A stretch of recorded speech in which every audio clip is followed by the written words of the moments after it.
Welcome to today's Business Report. I'm Denise Williams, bringing you the developments shaping markets, capital access, and business decision-making across Jamaica and the region. Let's get into the stories that matter. Financial results from listed companies on the Jamaica Stock Exchange are out. Dolphin Cove reported for the 3 months ended March 31, the company recorded revenue of US $2.5 million, down 39% from the corresponding period last year.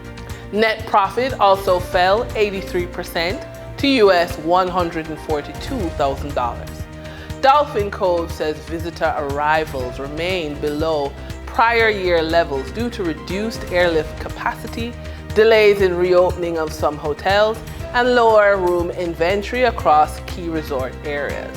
These factors affected attendance at both Dolphin Cove and Yaman Adventure Park. Next, Lasco Financial Services posted net profit of $82.1 million, up 40% from the previous year.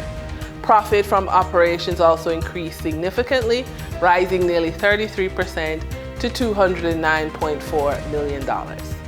After that, Indies Pharma Jamaica is reporting a 38.5% decline in net profit for the 6 months ended April 30, despite signs of recovery from the effects of Hurricane Melissa. The pharmaceutical company posted net profit of $84 million, with revenue declining by 5% to $565 million. Indies Pharma says the hurricane disrupted operations and suppressed revenue growth in the first quarter, but second quarter results showed improvement. And next, Limners and Bards, trading as The Lab, has reported a net loss of $13.4 million for the 6 months ended April 30, reversing the profit recorded in the corresponding period last year. The marketing, media, and production company says revenue declined to $337.7 million to $460.2 million a year earlier, largely due to the lingering effects of Hurricane Melissa, which disrupted commercial activity during what is usually one of its strongest business periods. And finally, Scotia Group Jamaica has reported net income of $10.1 billion for the 6 months ended April 30, as the financial institution continued to record growth across operations.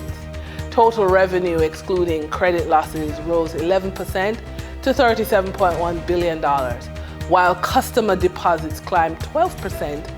Scotia Group also reported strong growth in its lending business, with its Scotia Plan loan portfolio up 15% and mortgages up 19% year over year.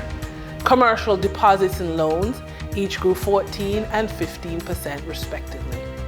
President and Chief Executive Officer of Scotiabank, Audrey Tugwell Henry, says the group delivered a solid performance, reflecting strength of its strategy.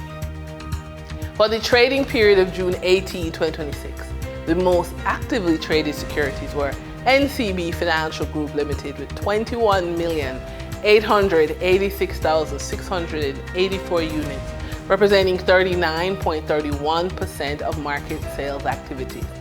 Kentire Holdings Jamaica Limited with 19,316,862 units, representing 34.69% of market sales activities. Trans Jamaica Highway Limited with 2,689,888 units, representing 4.83% of market sales activities. Investor activity remained concentrated in transportation, distribution, and finance plays, signaling continued interest in dividend-producing and strategic assets. Turning to the foreign exchange market based on Bank of Jamaica data for June 18, 2026, Forex traders recorded significant activity with strong demand across major currencies. For the US dollar, trading margins reflected steady liquidity, with the US selling at $158.53 and buying at $157.03. For the Canadian dollar, moderate gains supported by 36-cent transaction spreads. The Canadian dollar sold for $112.28 and was bought for $112.64. For the British pound, continued volatility offered short-term trading opportunities of $1.48 in profits for the bank. The British pound sold for $209.71 and was bought for $208.23. These movements underscore the importance of cash flow timing and currency awareness for businesses managing import costs, debt servicing, or overseas exposure. For our credit report tip of the day, people ask, why the focus on having good credit? Well, imagine this. You spent years building your expertise, you've earned the certifications, you attended the conferences, you built relationships, and you developed a reputation for delivering results. Then one day, opportunity knocks.